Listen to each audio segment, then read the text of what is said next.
नाज़रीन, जो ये किताब मेरे हाथ में है, ये बहुत सारे दोस्त इससे वाकिफ़ होंगे। ये तमीर मस्कन जो इस तालिब इल्म की लिखी हुई किताब है, और इस किताब में एक आम बंदे को रहनुमाई देने की कोशिश की गई है कि जो ज़िंदगी में अपनी जमा पूंजी लगा के अपना घर बनाना चाहते हैं। तो हम इसका एक मरहलावार जायज़ा वीडियोज़ की सूरत में भी शुरू कर रहे हैं। इस सिलसिले की आज पहली वीडियो है।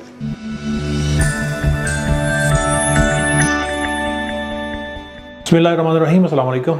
अल-उम्मीद कंस्ट्रक्शन प्राइवेट लिमिटेड से बिशारत उम्मीद। इसमें आज मैं आपको कुछ ये बताना चाहूँगा कि इसके टॉपिक्स क्या क्या हैं। इसमें सबसे पहले तो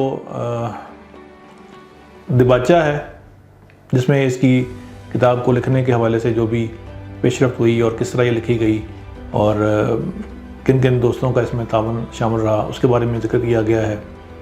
फिर अपने घर के हवाले से अपने घर का ख्वाब और उसकी प्लानिंग है। फिर ये कि प्लाट कहाँ लिया जाए और प्लाट ख़रीदते वक्त रहनुमा बातें कौन कौन से पॉइंट्स जिनमें रखने चाहिए। फिर उसमें प्रॉपर्टी डीलर्स के बारे में है, जो डील में अपने खुफिया हिस्से रखते हैं और सस्ता प्लाट लेके महंगा बेचते हैं और अपनी कोई इन्वेस्टमेंट में भी इसमें नहीं करते।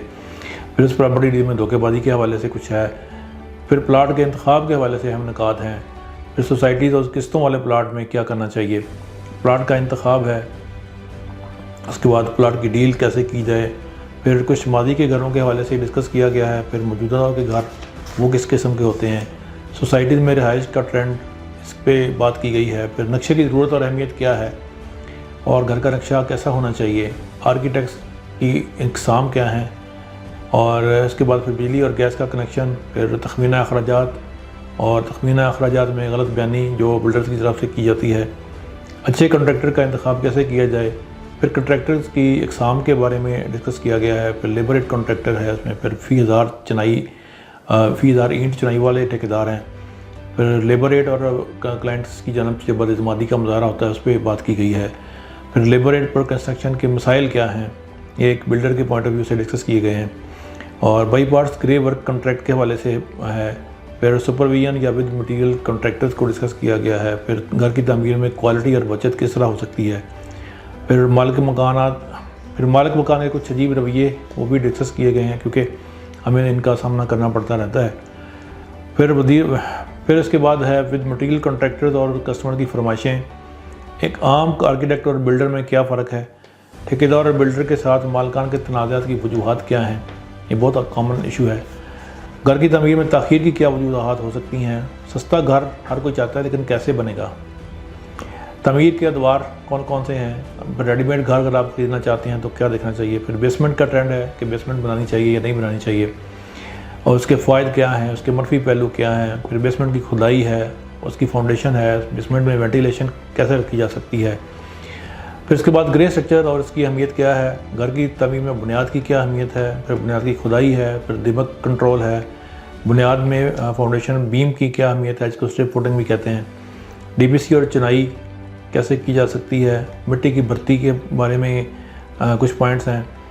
दीवारों की चिनाई और चौखट की फिटिंग। अगर आप स्टील की चौखट लगाते हैं तो फिर आपको वो दौरान चिनाई ही फिट करना पड़ती है। इसके बाद दरवाज़ों और खिड़कियों के शेड्स हैं, उनका फ़ायदा क्या है, क्यों रखने चाहिए। मटेरियल की क्वालिटी कैसे इंश्योर की जा सकती है।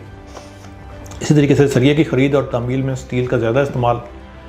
और इसमें एक टॉपिक फ्लाई ऐश ब्रिक्स का है। फिर मटीरियल की रेशो क्या होनी चाहिए। बाथरूम गैलरी ओपन पैशियो क्या होता है।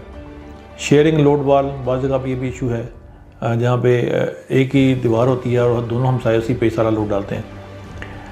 छत की शटरिंग, सीढ़ी और स्लैब की भराई, और कंक्रीट व मुकाबला टीयर एंड गार्डर वाली छत क्या फ़र्क है।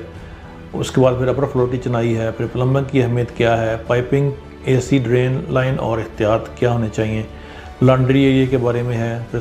फिर घर में जो वॉशिंग मशीन इस्तेमाल होती है, उसी एक ज़मीनी सा एक टॉपिक इसमें डाल दिया गया है कि सादा वॉशिंग मशीन और एक फुल्ली ऑटोमेटिक वॉशिंग मशीन का कंपैरिजन। सुई गैस की लाइन कहाँ से और कहाँ रखनी चाहिए, कहाँ से डालनी चाहिए। प्रेशर टेस्ट उसका कैसे किया जा सकता है। गैस और पानी की लाइनों का नक्शा। फिर प्लस्तर वर्क है। फिर सीवरेज लाइन और उसकी स्मेल है जो आमतौर पर अक्सर घरों के वाशरूम से आ रही होती है। फिर उसके बाद फर्श की कंक्रीट है। फिर फर्स्ट फ्लोर फर्श की कंक्रीट, और फिर किचन स्लैब, चूल्हा और सिंक। मेन गेट और विंडो ग्रिल की fitting, heat proofing, grey work में बचत कहाँ की जा सकती है, डबल स्टोरी नक्शे की सिंगल स्टोरी तमीर आप करना चाहते हैं तो उसके लिए क्या क्या एहतियातें मलहूज़ ख़ातर रखी जाएँ।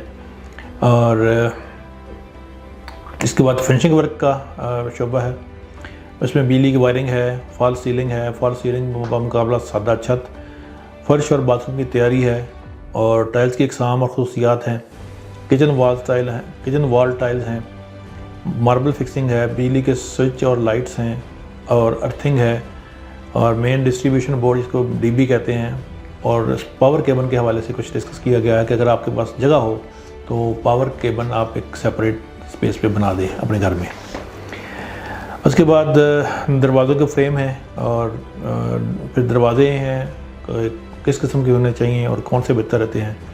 उसमें मलेशियन पैनल डोर हैं, सेमी सॉलिड डोर हैं, मुकम्मल सॉलिड दरवाज़ा है, अलमारियाँ और किचन। और उसके बाद एल्यूमिनियम विंडोज़, किचन एक्सेसरीज़ और फायर सेफ्टी, बाथरूम फिटिंग्स, सीढ़ी और टेरेस की ग्रिल, पेंट और पॉलिश, पेंट वर्क और टोकन वाले पेंट को डिस्कस किया गया है। रिहाइश वाले घर में अगर गैस लीकेज हो तो वो कैसे फाइंड आउट की जाए और उसका हल क्या होना चाहिए।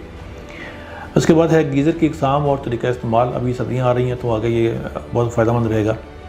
और फिर साफ़ सुथरा घर केमिकल्स के बगैर कैसे मुमकिन है, इस बारे में एक टॉपिक ऐड किया गया है। ओवन को किस तरह क्लीन किया जाए, लकड़ी के फर्नीचर की पॉलिश किस तरीके से बेहतर की जा सकती है, किचन सिंक कैसे साफ़ किया जा सकता है, कारपेट मैट्रेस, वॉशिंग मशीन वगैरह, बाथरूम टाइल्स और बंद ड्रेन खोलने के लिए क्या किया जाए।